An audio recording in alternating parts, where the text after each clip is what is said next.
Assalamualaikum warahmatullahi wabarakatuh. Nama saya Ahmad Maulid Ihsan, nomor BP 2011032008. Jurusan Teknik Sipil, Prodi D4 Teknik Perencanaan Irigasi dan Rawa. Mata kuliah Hidrolika, topiknya yaitu aliran mantap pada saluran terbuka. Dosen pengampu Suhendrik Anwar, MT. Aliran mantap pada saluran terbuka. Aliran terbuka adalah aliran fluida yang terbuka atau terekspos langsung ke atmosfer. Oleh karena itu, aliran terbuka tidak pernah mengisi penuh medium saluran yang dilewati. Berbeda dengan aliran tertutup atau terkompresi, aliran tertutup hanya melibatkan cairan saja, contohnya seperti danau, sungai, dan laut, yang terekspos langsung terhadap udara bebas. Aliran terbuka hanya digerakkan oleh gaya gravitasi secara alami, berbeda dengan aliran tertutup yang bisa digerakkan oleh perbedaan tekanan atau gravitasi. Klasifikasi aliran terbuka. Aliran seragam atau uniform flow disebut seragam apabila kedalaman alirannya dan kecepatan rata-ratanya tetap konstan. Jika tidak, maka disebut aliran tak seragam. Aliran tak seragam atau non-uniform flow, kebalikan dari aliran seragam. Jadi, kedalaman aliran ini berbeda-beda di sepanjang arah alirannya. Begitu juga kecepatan rata-ratanya. Aliran tak seragam dibagi menjadi dua, yaitu satu, aliran berubah cepat atau RVF atau Rapid Varied Flow. Disebut demikian jika kedalaman alirannya berubah dengan sangat cepat dalam jarak yang relatif singkat. Yang kedua, aliran berubah beraturan atau GVF, Gradually Varied Flow. Disebut demikian jika kedalaman alirannya berubah menjadi dalam jarak yang panjang, seperti pada gambar. Laminer dan turbulen pada saluran terbuka. Angka Reynolds RE sama dengan rho V kali R kali H per C sama dengan VR dikali H per V. Radius hidrolik RH sama dengan AC per P. Diameter hidrolik DH sama dengan 4AC per P sama dengan 4RH, yang mana rho sama dengan massa jenis fluida, V sama dengan kecepatan aliran fluida, I sama dengan viskositas dinamik, V sama dengan viskositas kinematik, AC sama dengan luas penampang saluran, P sama dengan keliling permukaan basah. Klasifikasi angka Reynolds pada aliran terbuka sedikit berbeda jika dibandingkan dengan angka Reynolds pada aliran tertutup. Angka Reynolds pada aliran terbuka lebih kecil karena menggunakan radius hidrolik, tetapi pada aliran tertutup menggunakan diameter hidrolik yang 4 kali lebih besar dari radius hidrolik. Aliran laminer pada aliran terbuka RE kecil sama dari 500. Aliran transisional pada aliran terbuka 500 RE besar sama dari 500, kecil sama dari 2500. Contoh pengukuran radius hidrolik.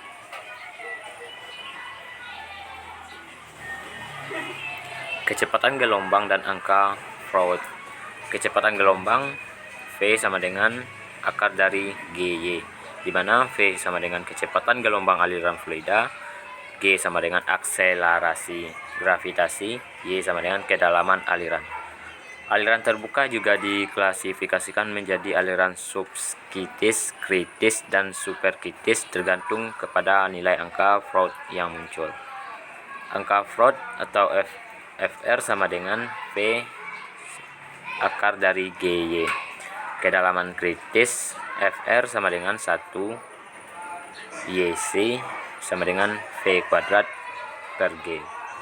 Aliran subkritis atau aliran tenang FR kecil dari 1, aliran kritis FR sama dengan 1, aliran superkritis atau aliran cepat FR besar dari 1. Contoh soalnya, sebuah gelombang diawali di dasar laut dari sebuah hentakan ketika terjadi gempa bumi. Jika kedalaman laut tersebut sekitar 2 km dan massa jenis dari air lautnya 1,03 kg per meter kubik, tentukan kecepatan rambat dari gelombang ini. Solusinya atau penyelesaiannya, kecepatan gelombang di permukaan ditentukan dengan formula V sama dengan GH sama dengan 9,81 meter per sekon kuadrat dikali 200 meter sama dengan 140 meter per sekon. 2. Contoh yang kedua itu sebuah gelombang air muncul dalam sebuah kanal yang cukup lebar. Tentukan kecepatan gelombang kecil dari aliran tersebut jika kedalamannya adalah A 25 cm dan B 80 cm. Apa yang terjadi jika cairannya diganti dengan minyak?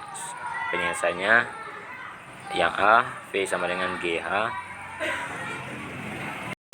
sama dengan akar dari 9,81 meter per sekon kuadrat dikali 0,25 meter sama dengan 1,57 meter per sekon. Yang B, V sama dengan akar dari GH sama dengan 9,81 meter per sekon kuadrat dikali 0,8 meter sama dengan 2,80 meter per sekon. Jika cairannya diganti dengan minyak, maka hasilnya tidak akan berubah karena kecepatan gelombang hanya bergantung kepada kedalaman cairannya.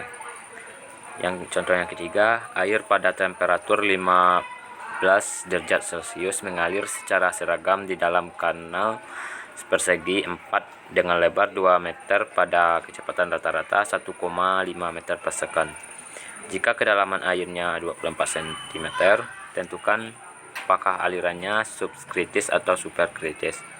Penyelesaiannya, angka Freud-nya adalah FR sama dengan V per akar dari GY sama dengan 1,5 meter per sekon per akar dari 9,81 meter per sekon kuadrat dikali 0,24 meter sama dengan 0,978. Karena angka Freud kurang dari 1, maka alirannya subkritis. Yang keempat, setelah hujan lebat, air mengalir di atas permukaan beton dengan kecepatan kedalaman air sekitar 2 cm. Tentukan apakah alirannya subkritis atau superkritis. Penyelesaiannya yaitu angka Freud-nya adalah FR sama dengan V per akar dari GY sama dengan 1,3 meter per sekon per dibagi akar dari 9,81 meter per sekon kuadrat dikali 0,2 meter. Didapat hasilnya itu 2,93. Karena angka Freud-nya lebih dari 1, maka alirannya superkritis. Contoh yang kelima itu, air pada temperatur 20 derajat Celcius mengalir secara seragam di dalam sebuah saluran dengan kecepatan rata-rata 1,5 meter per sekon. Jika kedalaman airnya adalah 0,16 meter, tentukan 1 atau yang A, apakah alirannya laminer atau turbulen. Yang B, apakah alirannya superkritis atau subkritis atau superkritis. Penyelesaiannya, air pada temperatur 20 derajat Celcius Rho sama dengan 98,0 kg per meter kubik dan 1,002 dikali 10 pangkat min 3 kg per meter kubik. Angka Reynolds RE sama dengan Rho PRH di per C. Maka didapat hasilnya yaitu angka Reynolds-nya lebih besar dari 2500, maka alirannya turbulen. Angka Freud-nya FR sama dengan P per akar GY sama dengan 1,5 meter per sekon per akar dari 9,81 meter per sekon kuadrat dikali 0,16 meter sama dengan 1,20. Karena angka floatnya lebih dari 1, maka alirannya super kritis. Menentukan debit pada saluran segi 4 dengan rumus Cauchy. Langkah 1 yaitu menghitung luas penampang basah atau A. A sama dengan B dikali Y. A sama dengan 2 dikali 1,2. A sama dengan 2,4 meter. Langkah yang kedua, menghitung keliling basah atau P. P sama dengan B ditambah 2 dikali Y. P sama dengan 2 ditambah 2 dikali 1,2 sama dengan P sama dengan 4,4 meter. Langkah yang ketiga, menghitung jari-jari hidrolisis atau R. R sama dengan A per P. R sama dengan 2,4 per 4,4, yaitu hasilnya 0,545 meter. Langkah yang keempat, menghitung kecepatan aliran atau V dengan persamaan Cauchy. V sama dengan C R pangkat setengah dikali S pangkat setengah, yaitu V sama dengan 45 dikali 0,545 pangkat setengah dikali 0,001 pangkat setengah. V sama dengan 1,051 meter per sekon. Langkah yang kelima itu menghitung debit aliran atau Q. Q sama dengan V dikali A. Q sama dengan 1,051 dikali 2,4. Dapat hasilnya itu 2,522 meter kubik per sekon. Menentukan debit pada saluran trapesium dengan rumus Cauchy. Jika diketahui saluran dengan penampang trapesium dengan lebar dasar saluran B sama dengan 2 meter, tinggi aliran atau Y 1,2 meter, kemiringan dasar saluran S sama dengan 0,001, kemiringan tebing V dibanding H yaitu 1:1, dan koefisien Cauchy C sama dengan 45. Hitung debit aliran Q. Langkah yang pertama itu menghitung luas penampang basah A. A-nya itu 3,840. Menghitung keliling basah, yang mana rumusnya P sama dengan B ditambah 2 kali Y dikali akar dari 1 ditambah M kuadrat, dimana hasilnya itu 5,394 meter. Langkah yang ketiga, menghitung jari-jari hidrolisis atau R. R sama dengan A per P, yang mana hasilnya itu 0,712 meter. Langkah yang keempat, menghitung kecepatan aliran V dengan persamaan Cauchy. V sama dengan CR, C dikali R pangkat setengah, S pangkat setengah, V, yang mana hasil V-nya itu 1,201 meter per sekon. Langkah yang kelima itu menghitung debit aliran atau Q. Q sama dengan V dikali A, yang mana hasil Q didapat yaitu 4,611 meter kuadrat per sekon.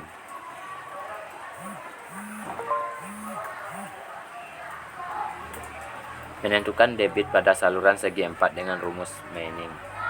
Jika diketahui saluran dengan penampang segi 4 dengan lebar dasar B sama dengan 2 meter, tinggi alirannya Y yaitu 1,2 meter, kemiringan dasar saluran S sama dengan 0,001, dan koefisien Manning N sama dengan 0,01. Hitung debit aliran Q. Langkah yang pertama itu menghitung luas penampang basah A sama dengan B dikali Y, yang mana hasilnya 2,4 meter kuadrat. Langkah yang kedua, menghitung keliling basah atau P dengan rumus P sama dengan B tambah 2 dikali Y, yang mana hasil P-nya itu 4,4 meter. Langkah yang ketiga, menghitung jari-jari hidrolisis atau R. R sama dengan A per P, yang mana hasil R didapat yaitu 0,545 meter. Langkah yang keempat itu menentukan kecepatan aliran V dengan persamaan Manning. V V sama dengan 1/N dikali R pangkat 1/2 dikali S pangkat 1/2, yang mana P nya didapat itu 1,005 meter per second. Langkah yang kelima itu menghitung debit aliran atau Q, yang mana rumus Q itu V dikali A, yang mana hasilnya 2,413 meter kubik per second. Menentukan debit pada saluran trapesium dengan rumus Manning. Jika diketahui saluran dengan penampang trapesium dengan lebar dasar saluran B sama dengan 2 meter, tinggi aliran Y 1,2 meter, kemiringan dasar saluran S sama dengan 0,001, kemiringan tebing V dibanding H itu 1:1, dengan koefisien Manning N sama dengan 0,021. Hitung debit aliran Q. Langkah yang pertama itu menghitung luas penampang basah atau A, yang mana rumus A itu B ditambah M dikali Y terus dikali Y, yang mana hasilnya 3,840 meter kuadrat. Langkah yang kedua itu menghitung keliling basah P, yang mana rumusnya B ditambah 2Y dikali akar 1 tambah meter kuadrat, yang mana hasilnya 5,394 meter. Selanjutnya langkah yang ketiga itu menghitung jari-jari hidrolisis atau R. R sama dengan A per P. R sama dengan 0,712 meter. Langkah yang keempat menghitung kecepatan aliran V dengan persamaan Manning. V sama dengan 1/N dikali R pangkat 1/2 dikali S 1/2, yang mana hasil V itu 1,21 meter per second. Langkah yang kelima menghitung debit aliran atau Q, yang mana rumus Q V dikali A, hasil dari Q itu 4,611 meter kubik per second. Menentukan dimensi ekonomis saluran segi 4. Jika diketahui debit mengalir pada saluran segi 4 adalah Q sama dengan 18 meter kubik per second, dengan kecepatan aliran V sama dengan 1,6 meter per second, koefisien Manning N sama dengan 0,020. Tentukan dimensi ekonomis saluran B dan Y dan kemiringan dasar saluran atau S.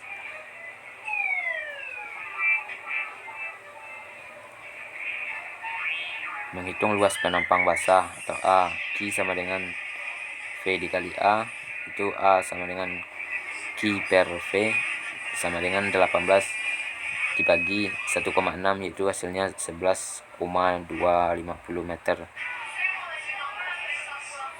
kuadrat. Persyaratan penampang ekonomis B ditambah MY sama dengan 2Y dikali 1 ditambah meter kuadrat, dengan B sama dengan lebar dasar saluran, Y kedalaman aliran, M sama dengan kemiringan tebing, V dibanding H sama dengan 1 dibanding M.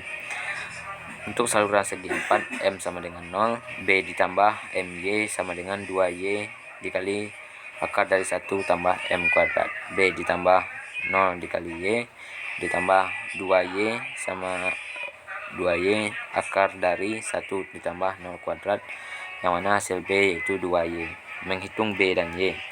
A sama dengan B dikali Y, yang mana nilai A 11,25 sama dengan 2Y dikali Y, yang mana hasil Y didapat itu 2,372 meter dan hasil B itu 4,743 meter. Menghitung keliling basah P sama dengan B ditambah 2Y, P sama dengan 4,743 ditambah 2 dikali 2,372, P sama dengan 9,487 meter. Menghitung jari-jari hidrolisis atau R. R sama dengan A per P sama dengan dikali R sama dengan 11,250 meter kuadrat per 9,487 meter sama dengan 1,186 meter. Menghitung kemiringan dasar saluran atau S yaitu V sama dengan 1 per N R di pangkat setengah S dikali S pangkat setengah, yang mana nilai V 1,6 sama dengan 1 per 0,20 dikali 1,186 di pangkat 2 per 3 S di pangkat setengah S sama dengan 0,008158. Sekianlah pemaparan hasil dari saya. Kalau ada salah dan janggal mohon dimaafkan. Assalamualaikum warahmatullahi wabarakatuh.